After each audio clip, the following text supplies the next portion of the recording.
2024년 인도 선거는 인도 역사상 두 번째로 긴 44일 동안 진행되었답니다. 네, 맞아요. 정확히 들으셨습니다. 선거 운동이 아니라 투표 기간만 44일 정도였어요. 그리고 이번 선거 결과는 많은 인도인들에게 꽤 놀라운 일이었죠. 아마 여러분은 내가 왜 인도 선거에 관심을 가져야지? 라고 생각하실 수도 있어요. 그런데 생각하시는 것보다 훨씬 더 관련이 있고 더 중요한 일일 수도 있습니다. 몇 가지 이유를 볼까요? 인도가 이제 세계에서 가장 인구가 많은 나라일 뿐만 아니라 지구상에서 가장 큰 민주주의 국가이고 최근 몇 년 동안 경제가 급속히 성장했으며 군사력도 강해지고 있기 때문이죠. 아직 좀 설득이 안 되시나요? 그럼 더 중요한 이유가 하나 더 있죠. 바로 중국입니다. 많은 전문가들은 인도가 중국에 대한 매우 강력한 경제가 될 수 있다고 말하고 있는데요. 이런 다양한 이유들 때문에 조금이라도 인도에 대한 알고 있는 게 좋을 수도 있어요. 그래서 오늘은 2024년 인도 선거에 대한 이야기, 그리고 그 결과가 세계에 어떤 의미를 가지는지에 대한 알아볼 겁니다. 안녕하세요. 리디입니다. 다시 질문 드려볼게요. 왜 세계가 인도 선거에 관심을 가지고 있을까요? 14억 명이 넘는 인구를 가진 인도는 2024년 G20 국가들 중에 가장 빠르게 성장하는 경제가 될 것으로 예상됩니다. 비록 전국적으로 심각한 경제적 불균형이 존재하지만 이 거대한 인구는 엄청난 소비자 기반을 나타내고 인도를 글로벌 경제의 주요 플레이어로 만들고 있어요.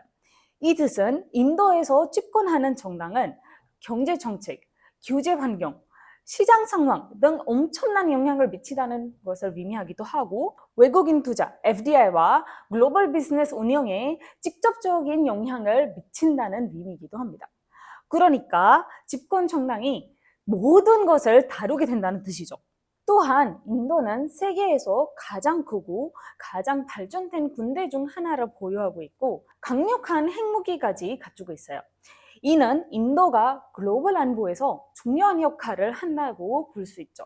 미국, 일본, 호주와 같은 국가들과의 전략적 동맹, 특히 쿼드를 통해 인도는 인도 태평양, 인도-패시픽 지역에서 안정을 유지하는 데 중요한 역할을 하고 있어요. 이 동맹은 중국의 영향력을 견제하는 데 도움이 되기 때문에 인도를 누가 이끄는지, 어떻게 이끌고 있는지 아는 것이 중요합니다.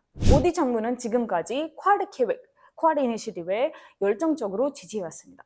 그런데 새로운 영입 정부가 들어서면 이러한 경제 관계의 역학이 변할 수 있다는 우려가 많아요. 그렇다면 2024년 선거 결과가 왜 놀라운 결과라고 할까요? 그리고 새로운 영입 정부라는 것이 무엇을 의미할까요? 10억 명의 유권자가 참여한 이번 선거는 역사상 가장 큰 민주주의 행사였습니다. 그리고 이번에도 나렌드라 모디 총리가 압도적으로 이길 거라는 확신하는 사람들이 굉장히 많았죠. 모디 총리가 4년임 세계 최대 민주주의 국가에서 한 번 더 대다수의 선택을 받아 권력을 얻기 위해서 나섰지만 국민들의 선택은 달랐습니다. 이번 선거는 44일 동안 7개 단계로 나누어서 진행되었습니다. 인도 하원은 543명의 선출직 위원으로 구성되면 정당 또는 연합이 과반수 지지하려면 최소 272석을 확보해야 합니다. 이번 선거에서 모디 총리가 이끄는 인도인 민당 BJP가 단독으로는 240석을 얻었는데 단독 과반수를 잃었다는 것을 의미하죠.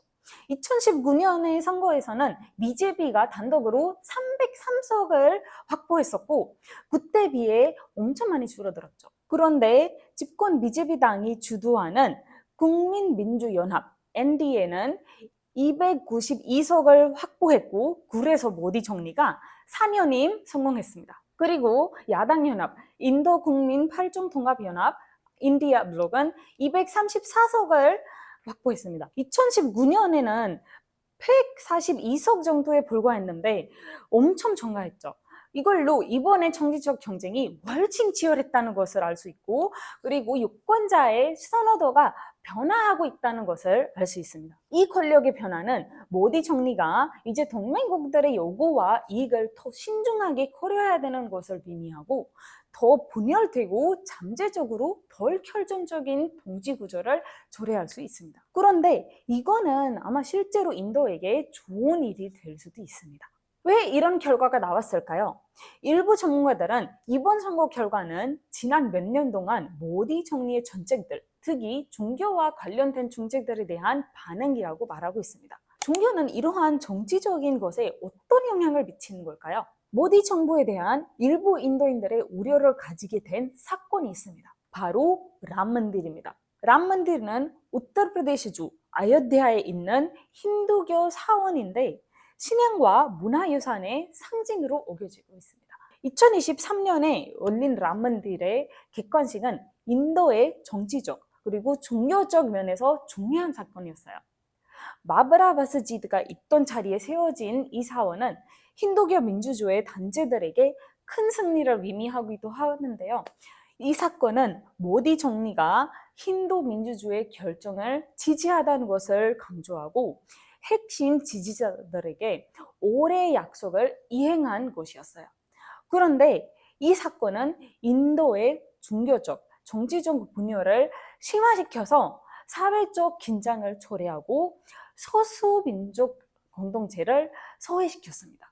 그래서 소수민족들은 불안과 걱정을 느끼게 되었던 거예요. 이런 모디 정부의 힌두 민주주의에 대한 집중이 선거 결과에 영향을 미쳤을 것 같다는 생각이 드네요. 비판자들은 이러한 정책이 긴급한 경제 문제에 집중을 떨어뜨리면서 인도의 다원주의 전통을 훼손한다고 주장하고 있어요.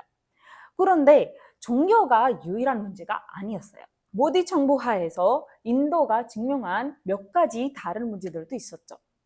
우선 경제 및 사회적 문제부터 알아볼까요?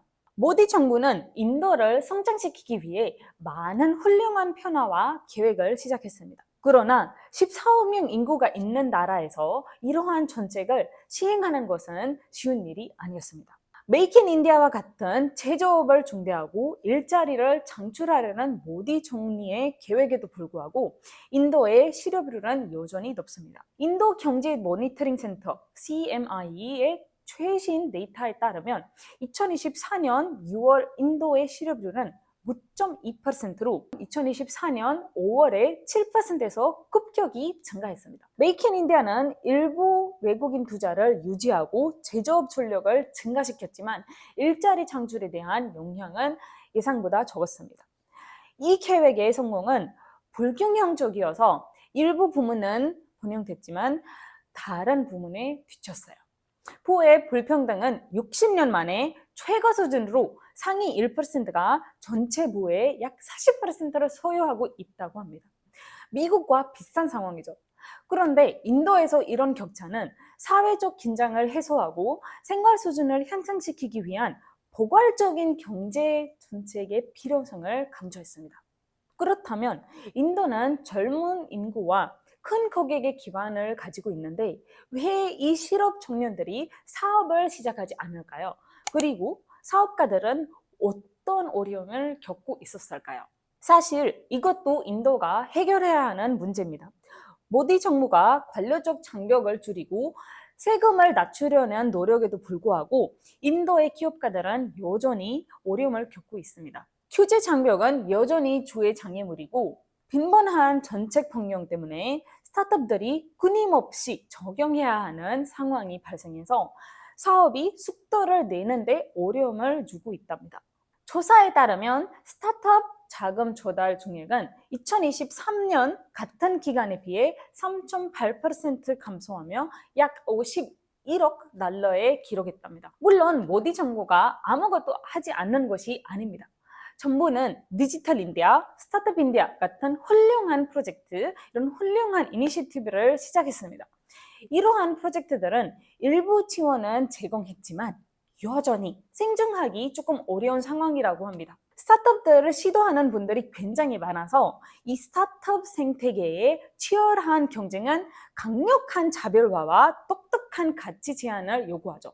그리고 인재 확보와 유지도 중요한 도전 과제로 수련된 전문가들이 많이 필요한데 그런데 많이 부족한 상황이에요. 이러한 지속적인 문제들은 인도가 기업가 정신과 경제를 성장하기 위한 더 나은 환경을 만들기 위해 더 깊은 개혁이 필요하다는 것을 보여주고 있었답니다. 그럼 이번 인도 총선 결과는 인도의 글로벌 입지에 어떤 영향을 미친 걸까요? BJP가 과반수를 채우지 못하고 연합을 구성해야 하는 상황에서 인도의 정치 형태는 더 분열되었습니다. 이렇게 되면 인도가 세계 3위 경제 대국으로 성장하기 위해 필요한 경제 개혁을 실행하고 유지하는 능력에 영향을 미칠 수 있다고 합니다. 새로운 정부는 높은 치료비율, 경제적 불평등과 같은 시급한 문제를 해결해야 성장세를 유지하고 글로벌 기대에 부응할 수 있겠죠. 그리고 인도가 중국에 대한 경제로서의 역할도 중요하잖아요. 인도와 중국 간의 긴장된 관계, 특히 미국과의 긴밀한 관계는 인도의 정치적 안정성을 더더욱 중요하게 만들죠. 이번 선거 결과는 인도의 전략적 동맹과 중국에 대한 접근 방식에 영향을 미칠 수 있다는 의견도 있습니다. 또한 인도의 경제 개척은 세계 시장에 영향을 미쳐 무역, 투자, 경제 안정성에 중요한 역할을 하는데요. 그런데 투자자들은 안정성과 명확한 정책 방향을 추구하죠. 이런 부분들은 영립정부에서 어떻게 헤쳐나갈지 중요합니다. 인도는 이렇게 해결해야 하는 과제가 굉장히 많아요. 정리를 하자면 2024년 중선 결과는 인도의 정치 형태에서 중요한 변화를 반영합니다. 이번 선거 결과는 인도의 민주주의가 얼마나 역동적이고 그리고 진열하는지를 보여주고 있어요. 그 영향은 국경을 넘어 확정한다는 것도 볼 수 있습니다. 인도 앞에는 무엇이 기다리고 있을까요? 모디 총리는 새로운 상황에 적응하고 시급한 경제 및 사회적인 문제를 해결할 수 있을까요? 그리고 주어진 많은 과제를 이 모디 총리가 풀 수 있을까요? 이런 많은 질문들의 답은 시간만이 알려줄 거죠. 그런데 한 가지 확실합니다. 전 세계가 인도가 어떻게 할지에 대한 주목하고 있다는 것입니다. 인도의 2024년 중선 관련 이번 영상은 여기까지입니다. 다음에 또 다른 주제로 찾아뵙겠습니다. 가시기 전에 아시죠? 구독, 좋아요, 알림 설정까지 해주시고 그리고 여러분의 의견도 코멘트로 꼭 알려주세요. 그러면 다음 영상에서 뵐게요.